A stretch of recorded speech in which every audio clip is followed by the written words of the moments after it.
Historia de la filosofía, por Franco Restaino, volumen 4, 175, parte octava. La filosofía contemporánea, tomo 2, capítulo 9. El pensamiento ético-político, Rawls y Nozick. Desarrollos de la ética. 1039, años 70. La filosofía política se renueva. La obra de J. Rawls de 1971, Una teoría de la justicia, ha reabierto el debate de la filosofía política en el área angloamericana y ha representado un giro radical en este ámbito de problemáticas.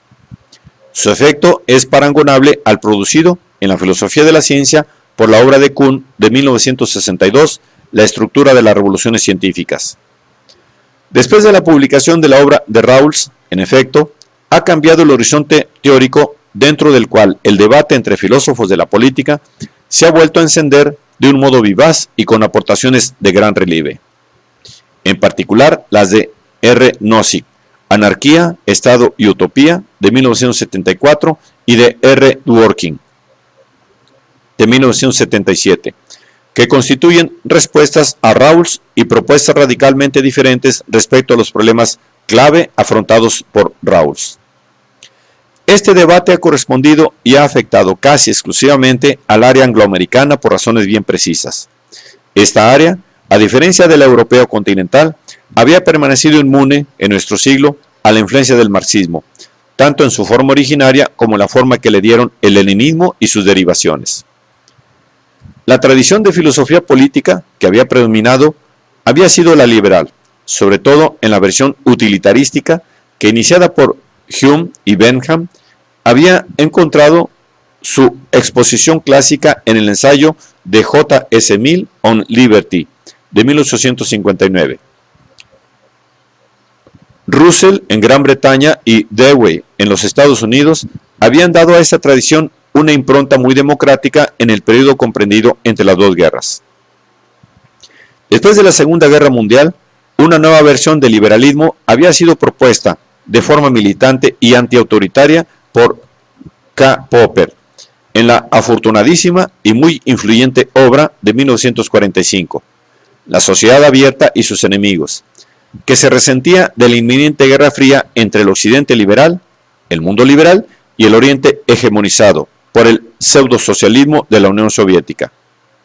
En los años 50 y 60, siempre en el área angloamericana, el clima de la Guerra Fría se va agotando poco a poco y la tradición teórica liberal se reafirma en formas más serenas y con perspectivas políticas diferenciadas, desde el liberalismo conservador de F. A. Hayek o de M. Oxtott, al más democrático de H. Hart y Berlín y otros. En los mismos decenios, la situación se desarrollaba de manera diferente en la Europa continental.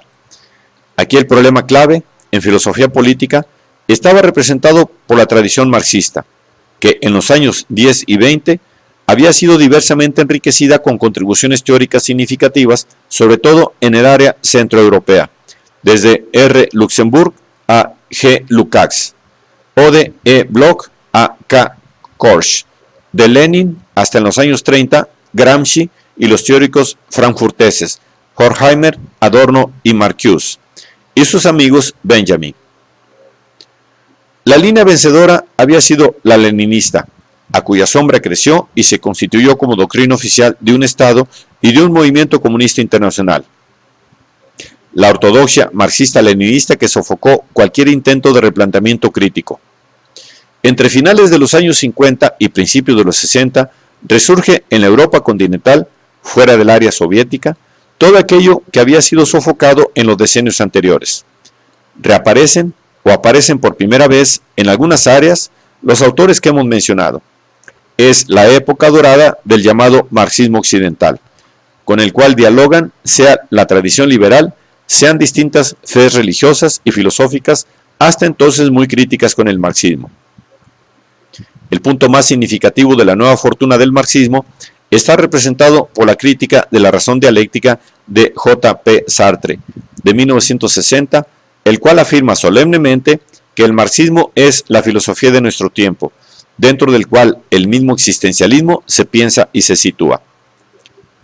En los años 60 se someten a discusión, en formas a veces radicales, las tradiciones teóricas políticas dominantes en el área angloamericana y en la europeo continental.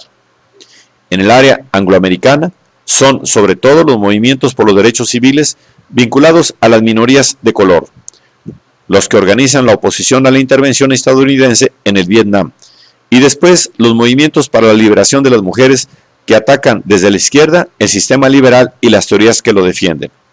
Ataques de derecha provienen de los sectores que juzgan aquel sistema demasiado tolerante y permisivo hacia las jóvenes generaciones, las minorías, los drogadictos, etc. En el área europeo continental, toda la tradición marxista, tanto la ortodoxa en el poder como la heterodoxa en la oposición, en los países occidentales, el marxismo occidental, se somete también a discusión. También aquí son sobre todo las jóvenes generaciones politizadas las que buscan nuevas vías de imaginación e inventiva teórica y de organización, fuera de las oficiales, sea por la tradición marxista, sea por la liberal. Inicialmente influidos por algunas posiciones teóricas heterodoxas, Marcuse y Mao, las abandonan también en el curso de pocos años, dispersándose en muchas direcciones prácticas y teóricas que nada tienen que ver con la tradición marxista. Aparte del breve pero ruidoso episodio de los nuevos filósofos, el Foucault de los años 60, microfísica del poder y consiguiente microfísica de la oposición, puede mejor que nadie ejemplarizar en el plano teórico el anti y el postmarxismo de la Europa continental. Sobre este fondo práctico y teórico se citó la recuperación del debate filosófico sobre los problemas políticos iniciado en el área angloamericana en los años 60 y con la obra de Rawls. Una recuperación que tiene un equivalente europeo, pero con características diversas, en el sentido de que el político es solamente uno de los aspectos de un pensamiento filosófico más complejo, en las propuestas teóricas avanzadas en aquellos mismos años por J. Habermas. Del mismo modo que Rawls, en efecto, se propone defender la tradición liberal dándole un nuevo fundamento, contractualístico y ya no utilitarístico. También Habermas se propone defender el marxismo enriqueciéndolo con nuevas aportaciones teóricas y dándole, de algún modo, un nuevo fundamento. Los respectivos puntos de llegada, una teoría contractualística de la justicia en Rawls, una teoría de la acción comunicativa en Habermas, señalan una paralela distanciación de las formas habituales de las respectivas tradiciones de pertenencia. En este capítulo no nos ocuparemos de Habermas, cuyo pensamiento no es reducible solo a la filosofía política. Nos ocuparemos de Rawls y de Nozick, sobre todo en cuanto son los protagonistas principales del debate de filosofía política que en estos últimos años han llevado nuevamente a un primer plano un ámbito problemático anteriormente marginado y frecuentado únicamente por adictos a los trabajos. Las obras de estos protagonistas son ya un patrimonio común no solo de los filósofos políticos, sino de los filósofos de la moral, del derecho, de la economía y de varias ciencias humanas. Quien se ocupa de filosofía hoy no puede ignorar las contribuciones teóricas de estos pensadores que han superado los límites de su disciplina y los han traspasado hasta la filosofía sin adjetivos.